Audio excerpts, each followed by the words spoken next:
Bonjour les Gémeaux, nous nous retrouvons pour votre tirage pour le mois de mai 2025.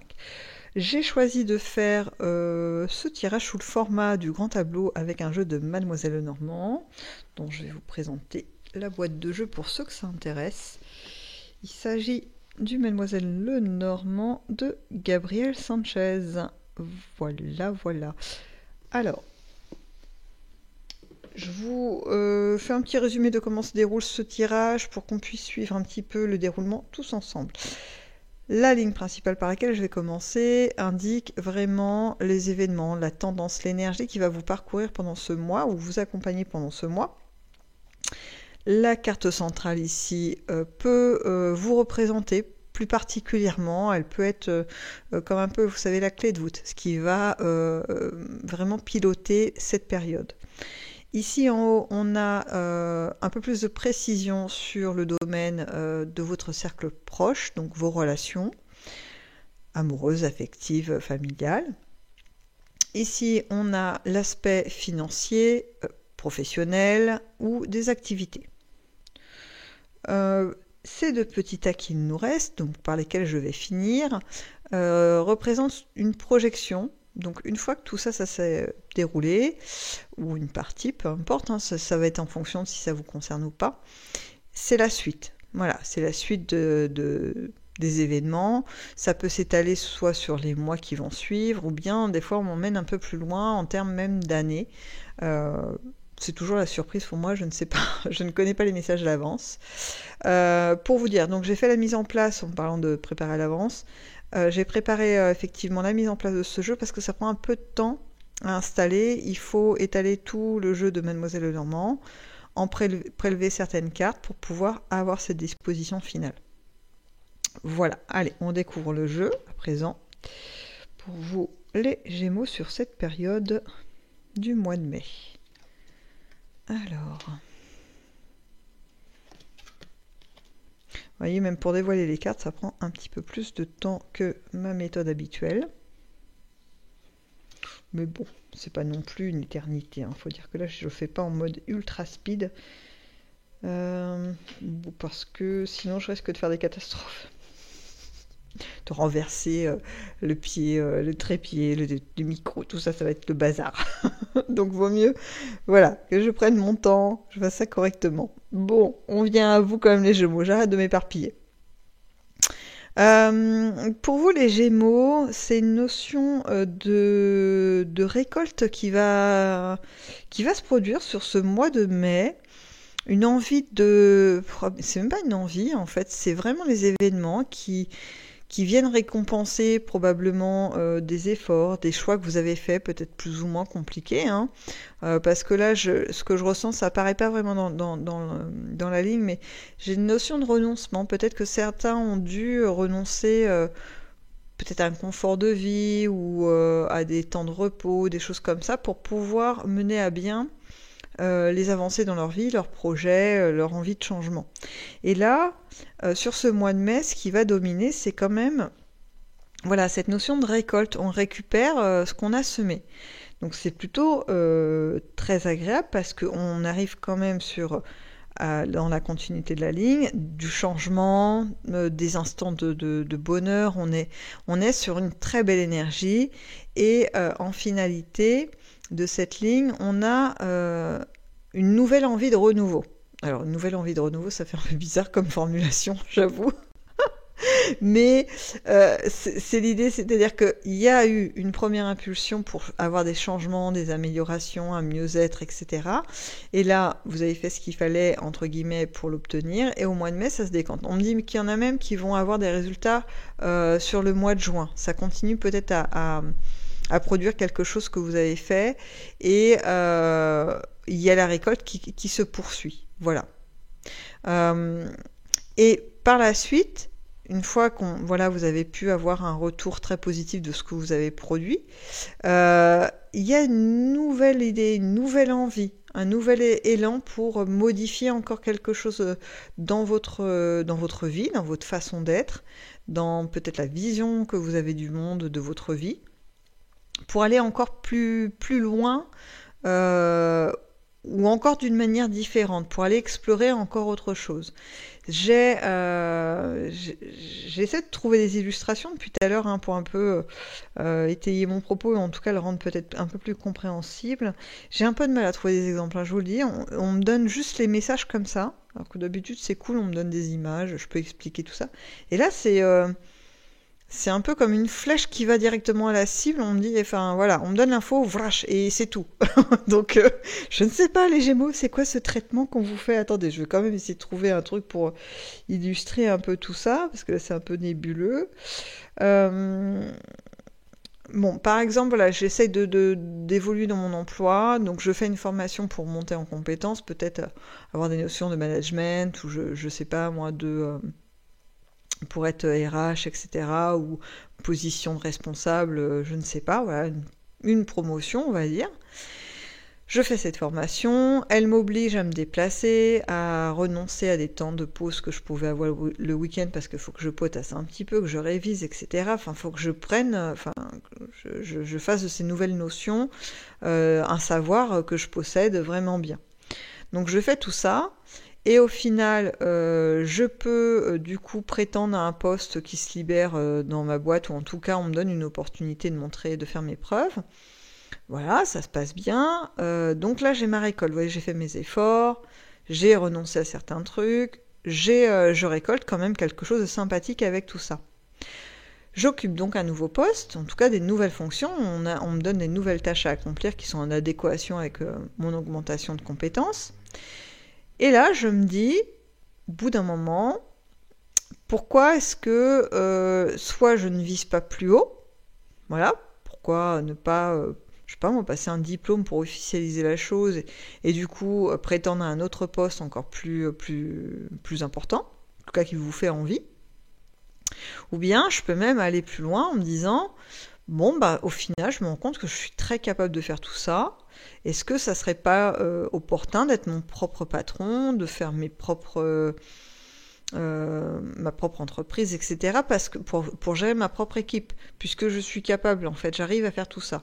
Ça peut être ça peut être, bah tiens, j'ai cette nouvelle compétence maintenant qui peut être reconnue à l'étranger de façon internationale, mais pourquoi pas améliorer mes compétences peut-être en langue, ou commencer directement, si j'ai les compétences en langue, à postuler dans le lieu qui m'intéresse, pour continuer à évoluer. Vous voyez, encore agrémenter finalement mon parcours professionnel pour aller de plus en plus loin.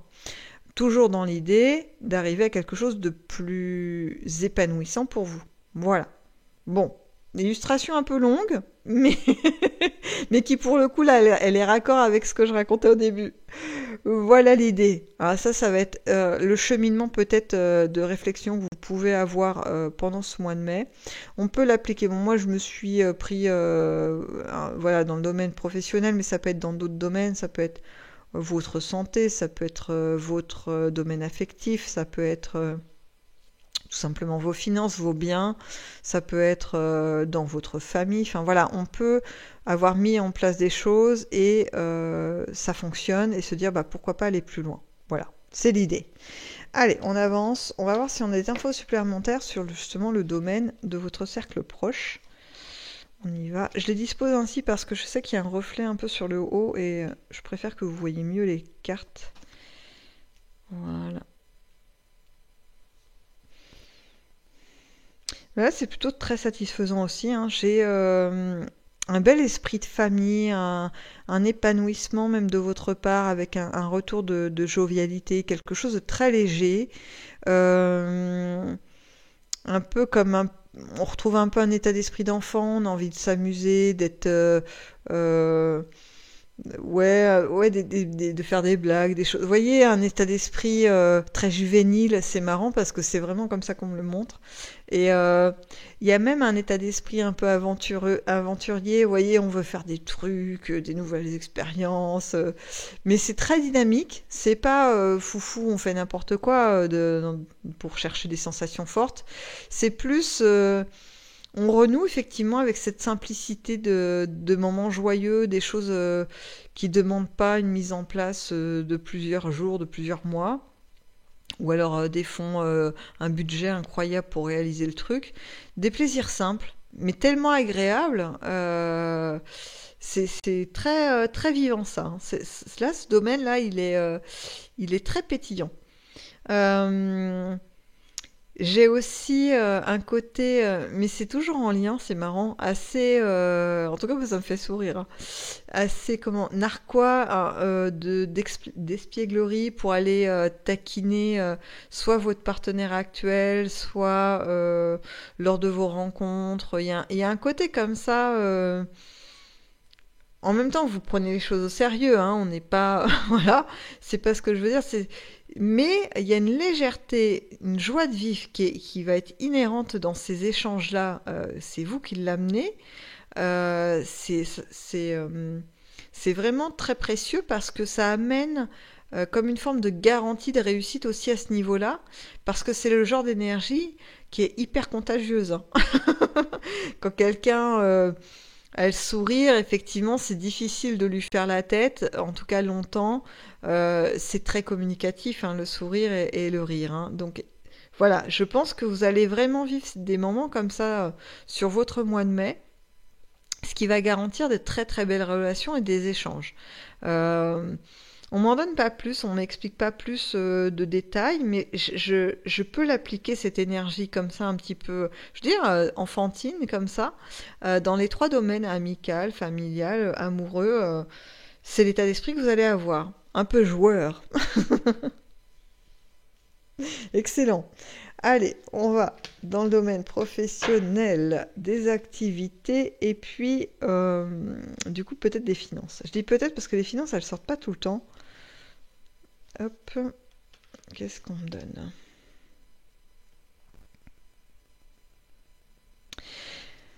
Alors, vous voyez, je vous parlais que les finances, ça sortait pas tout le temps, et pourtant, c'est ce qu'on me donne en premier. Ok. Les cartes, elles veulent me contrarier, c'est pas gentil. Non, je plaisante. Allez. Donc, là, ce que j'ai au niveau des finances, il y a une envie, en fait, de faire bouger les choses. Peut-être qu'il y a des biens, peut-être un capital, qu'on a envie de faire bouger, qu'on a envie de peut-être d'investir dans quelque chose d'une entreprise ou dans la pierre, vous voyez, dans l'immobilier, ou bien euh, on a envie en fait que ce capital se transforme en quelque chose de concret. Voilà, on a envie que ça devienne quelque chose de concret. Ça peut être aussi, mais dans le long terme, quelque chose qui reste. Vous voyez, ça peut pas être j'investis dans un tour du monde. Là, l'idée, c'est que ça puisse rester. Ça peut être, si c'est quand même une envie de voyage, ça veut dire je vais investir dans un moyen de locomotion qui va me permettre de faire ce voyage dans un confort que j'aurais choisi.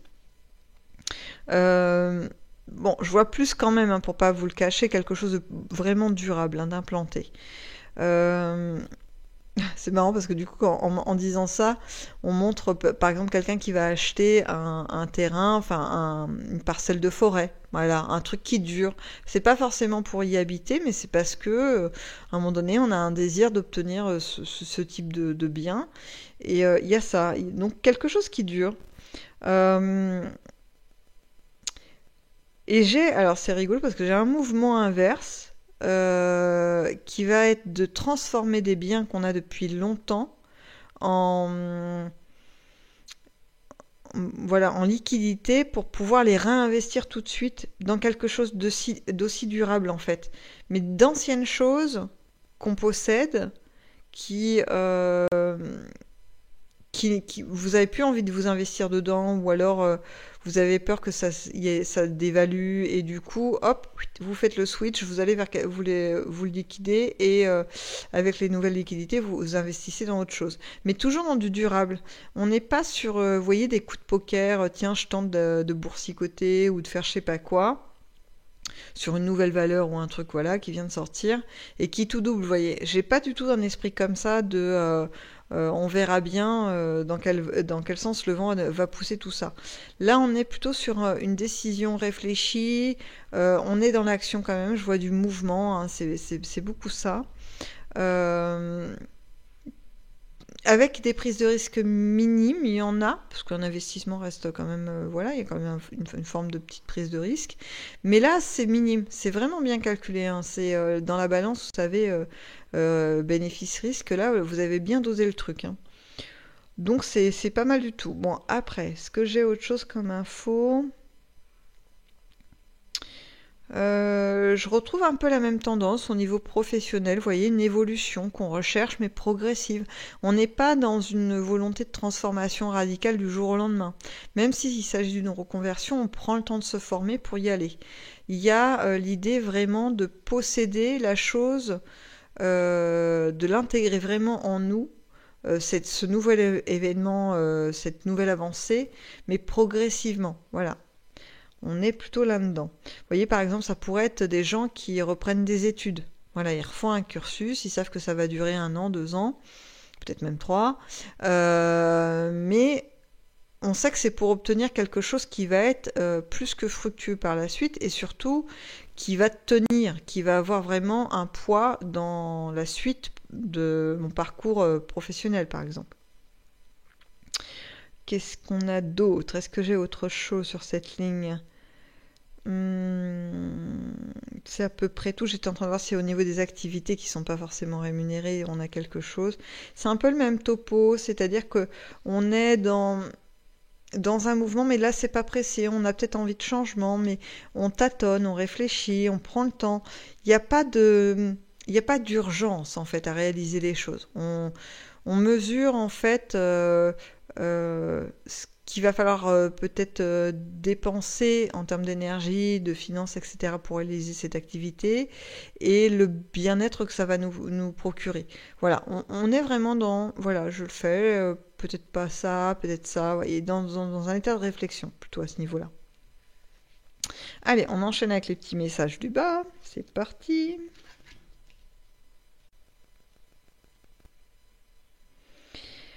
Alors, qu'est-ce qu'on a pour vous? Alors, il me dit les 6. Ok, c'est parti. Alors, qu'est-ce que c'est la suite? Pourquoi les 6? Ah, faut que je décale, sinon vous n'allez pas bien voir. Ok, je décale un petit peu. Ça. Voilà, c'est mieux. Donc, la suite des choses. Je retrouve une alternance en fait, un parcours, donc à l'issue de tout ça là, de ces mouvements, de ces récoltes, de la nouveauté que vous allez aller rechercher, des engagements que vous allez faire, même au niveau financier, je retrouve tout ça là-dedans, là, c'est un peu un mélange, parce que c'est plus en termes d'énergie, vous allez comprendre, de mouvement. Donc là, on a un mouvement de nouveauté, mais d'acceptation finalement. C'est un peu comme si vous signiez un contrat, vous voyez, du coup j'ai une nouveauté, j'accepte d'aller dedans, je signe le contrat pour faire ça. Je change de lieu d'habitation, je signe le bail. Vous voyez, j'ai cette notion de c'est ok, c'est officiel, je m'engage dans cette nouvelle voie ou alors je poursuis mon avancée, mais c'est officiel, ça avance et c'est clair pour moi-même et pour mon entourage. Ça me demande encore, en fait, finalement, de produire une forme d'effort. Ça va amener comme une forme de consolidation. C'est un peu comme si vous étiez toujours en train de remettre le travail sur vous voyez, vous remettez tout le temps au travail, c'est-à-dire que vous remettez tout le temps en question vos compétences pour pouvoir toujours pousser dans le meilleur, en fait, j'allais dire dans les extrêmes, mais vous avez vraiment une envie de perfection. Voilà, c'est plutôt ça. C'est une envie de perfection dans ce que vous faites. Et du coup, vous êtes toujours à la recherche d'éléments à améliorer. Et c'est pour ça que j'ai pas trop de sensations, en tout cas dans un premier temps, de on se relaxe, c'est bon, on a obtenu ce qu'on a, on s'endort sur ses lauriers et on peut se laisser porter. C'est pas du tout votre dynamique. Vous, votre dynamique, les Gémeaux, ça va être de dire ok, j'ai obtenu ça, je suis à cette étape, et ben super, et du coup maintenant comment on fait pour aller au-dessus, ou comment on fait pour mieux maîtriser, être à l'aise avec, etc. Tout ça pourquoi? Parce que ça vous permet d'avoir une sensation de réalisation. Vous vous rendez compte en plus que vous êtes capable de faire énormément de choses. Vous avez une capacité à vous développer qui est quand même assez importante, hein, les Gémeaux. Là-dessus, il n'y a pas de souci. Le seul truc là, parce que ça se termine un petit peu comme ça par une petite mise en garde qui est là, c'est de bien mesurer vos efforts d'une part, et d'autre part, parce que vous avez quand même pas mal d'énergie, hein, ça c'est pas vraiment le souci. Le souci, c'est le temps que vous allez consacrer à l'objet sur lequel vous allez faire un focus, et de ne pas négliger le reste. C'est-à-dire que si je fais un focus sur mes relations amoureuses, ne pas oublier mon côté professionnel, familial, voilà, je n'ai pas qu'un seul domaine dans ma vie que je dois faire vivre. Si je fais un focus sur le professionnel, on n'oublie pas la famille, on n'oublie pas le domaine amoureux, on n'oublie pas notre santé, voyez. Si je fais un focus sur, je sais pas moi, la santé ou la découverte du monde, peu importe lequel, sur quoi on va essayer de se fixer pour améliorer les choses, il faut essayer aussi de pouvoir consacrer du temps et de l'attention aux autres domaines. Il faut vraiment trouver un équilibre, parce que j'ai l'impression que si vous vous laissez porter par ce magnifique mouvement quand même de perfectionnement, vous pouvez vous faire absorber par ça, parce que ça marche. C'est ça qui est un petit peu fou, c'est que c'est pas là le message, on vous dit pas de renoncer à votre capacité, c'est on vous dit de pas de le ralentir, mais en tout cas de prendre le temps de vous en détacher pour regarder tout autour aussi. Voilà, de pas négliger le reste. Donc ça veut dire que vous en êtes capable, hein. Si les cartes suggèrent que votre regard peut être et sur l'objet qui fait concentration, parce que c'est là où vous voulez aller, vous êtes aussi capable d'avoir un regard sur tout l'ensemble de votre vie et de ce que vous êtes. Donc voilà, hein, pourquoi pas, hein, moi je dis, hein, si on peut tout avoir, un magnifique package de bonheur et de perfection, allons-y, prenons. En tout cas, les Gémeaux, retenez que là, vous allez sur un mois de récolte, et que ça va vous donner un autre rebond, mais par la suite, hein, c'est peut-être pas sur le mois de mai que vient ce rebond. Si c'est le cas, ce serait plutôt fin mai, début juin. Vous voyez, on tire plus dans ce sens-là que dans le début. Donc, voilà. Vivez votre récolte tranquillement, profitez. Ne cessez pas de regarder toujours plus loin, toujours plus haut, parce que c'est un super moteur, hein. Là c'est c'est vraiment ce que ça dit. En tout cas, je vous souhaite un excellent mois de mai, avec peut-être même encore plus de choses, encore plus merveilleuses que ce que ces cartes ont pu nous donner comme message pour vous. Et je vous dis à bientôt dans une prochaine vidéo.